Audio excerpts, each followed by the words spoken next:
हे बाबा बोलू द्या हे युवांचा भविष्याचा विषय आम्ही चुकीचं काय बोलत नाही सन्माननीय सदस्य रोहित पवार, तुम्ही माझ्याकडे बघून बोला, तुम्ही त्यांना उत्तर देत आहात का? अध्यक्ष महोदय, तुम्ही मगाशी होम मिनिस्टर साहेब बोलत असताना बसून बोलू नका बोला अध्यक्ष महोदय, मगाशी होम मिनिस्टर साहेब बोलत असताना आज रोहित पवार हे विधानसभेमध्ये चांगलेच आक्रमक होताना दिसले। कारण रोहित पवार यांनी विधानसभेमध्ये पेपर फुटी या प्रकरणावरती मुद्दा उपस्थित केला। त्या उपस्थित मुद्द्याला जे काही बीजेपीचे आमदार होते ते तिकडून विरोधमास करत होते आणि वरडत होते। त्यावरून रोहित पवार हे अचानकपणे आक्रमक झाले आणि हे बाबा आम्हाला बोलू दे, हे तरुणांचा युवकांचा जीवना मारण्याचा प्रश्न आहे असं त्यांनी त्या आमदारांना बजावलं। आणि देवेंद्र फडणवीस यांना सुद्धा तुम्ही पेपर फुटी विरोधात कायदा करणार आहात का, हा सुद्धा त्यांनी प्रश्न देवेंद्र फडणवीस यांना विचारला। बघूया तो व्हिडिओ, नेमकं काय प्रकरण आहे तो।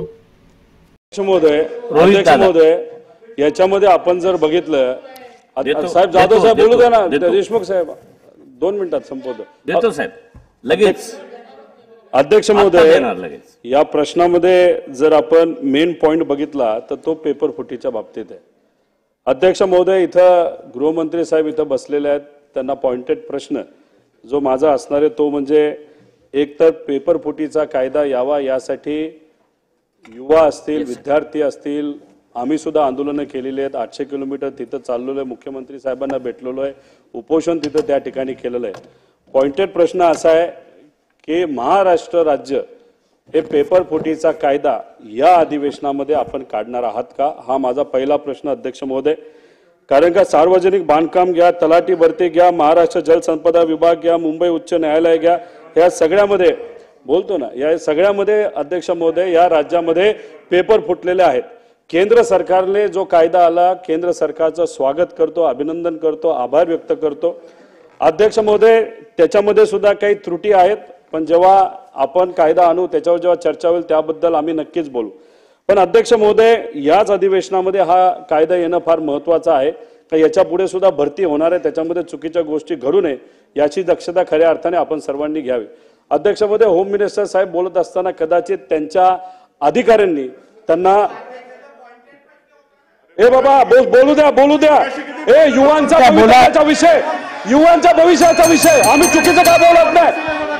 चुकीचं काय बोलत नाही सन्माननीय सदस्य रोहित पवार, तुम्ही माझ्याकडे बघून बोला, तुम्ही त्यांना उत्तर देत आहात का? अध्यक्ष महोदय, तुम्ही मगाशी होम मिनिस्टर साहेब बोलत असताना बसून बोलू नका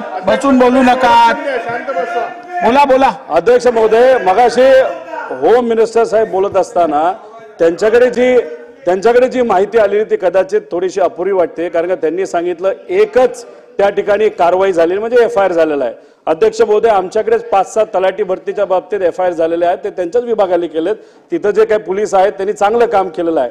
पण विषय एवढाच आहे की एक आपल्याला इथं पेपर फुटीचा कायदा कधी आणला जाईल, कारण काय होतं त्यांनी उत्तर देत असताना आकडेवारीबद्दल बोलले, त्याला आपण नॉर्मलायझेशन म्हणतो। नॉर्मलायझेशनच्या नावाखालीच दुर्दैवाने त्या ठिकाणी घोळ खऱ्या अर्थाने होतो। नीट मध्ये ग्रेस मार्कच्या बाबतीत घोळ झाला, तसं आपल्या राज्यामध्ये नॉर्मलायझेशनच्या बाबतीत घोळ होतो। त्यामुळे याच अधिवेशनामध्ये आमची मागणी आहे, आमची विनंती आहे, युवांची विनंती आहे, विद्यार्थ्यांची विनंती आहे की पेपर फुटीचा कायदा याच अधिवेशनामध्ये आपण आणणार का। आणि जे काही मगाशी डेटा तुम्ही माहिती दिली ज्याच्यामध्ये एफआयआर एकच झाले असं नसून अनेक एफआयआर त्याच्यामध्ये झालेले आहेत, त्याच्यामध्ये तुम्ही अख्ख्या महाराष्ट्रामध्ये जे एफआयआर आणि कारवाई झाल्यात त्याची एकत्रित माहिती आमच्या अधिवेशनामध्ये आम्हा सगळ्यांना तुम्ही द्याल का? माननीय अध्यक्ष महोदय, मी पेपर फुटीच्या संदर्भात जो एफआयआर झाला त्या संदर्भात सांगितलं। तलाठीच्या भरतीच्या संदर्भात जे काही त्या ठिकाणी विषय झाले होते ते उत्तर चुकले होते, ज्यांनी पेपर सेट केले त्यांचेच उत्तर चुकले होते आणि म्हणून त्या ठिकाणी नॉर्मलायझेशन झालं आणि ती परीक्षा आपण रद्द केली आणि नव्याने घ्यायचं ठरवलं, त्यामुळे तो विषय झालेला नाही त्या ठिकाणी। मी आपल्याला स्पष्टपणे सांगू इच्छितो, कुठली गोष्ट लपवण्याचं कारण नाही आहे। जर एखादा घोटाळा झाला तर घोटाळा झाला म्हणावं लागेल. पण आता मी सांगितल्याप्रमाणे 1 लाख लोकांना नियुक्ती देत असताना या ठिकाणी पारदर्शी पद्धतीनं जर राज्य सरकारने काम केलं असेल तर मला असं वाटतं की राज्य सरकारपेक्षाही ही सगळी म्हणजे मी विशेष उल्लेख करेन की जीएडी विभागामध्ये जे लोक हा संपूर्ण या ठिकाणी परीक्षांचा विषय सांभाळत आहेत, आमचे सचिव आहेत, सगळे अधिकारी आहेत, आपले एजन्सीज आहेत, या सगळ्यांनी उत्तम काम केलं आहे.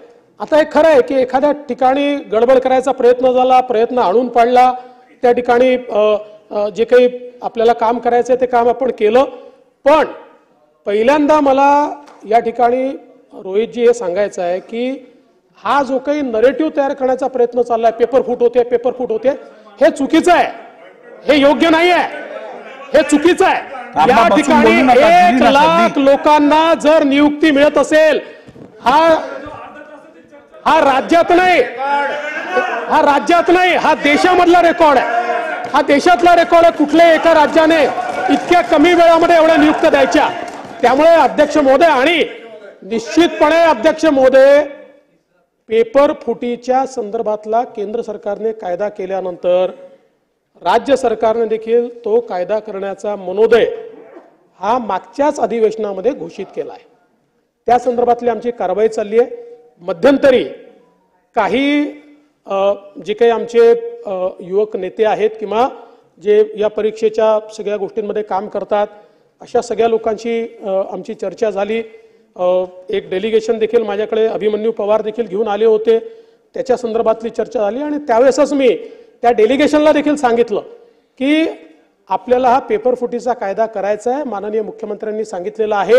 आणि माननीय मुख्यमंत्र्यांनी हे देखील सांगितलेलं आहे, त्या डेलिगेशनलाही मी सांगितलं आहे की याच अधिवेशनामध्ये हा कायदा आम्ही आणणार आहोत. आशिष शेलारजी.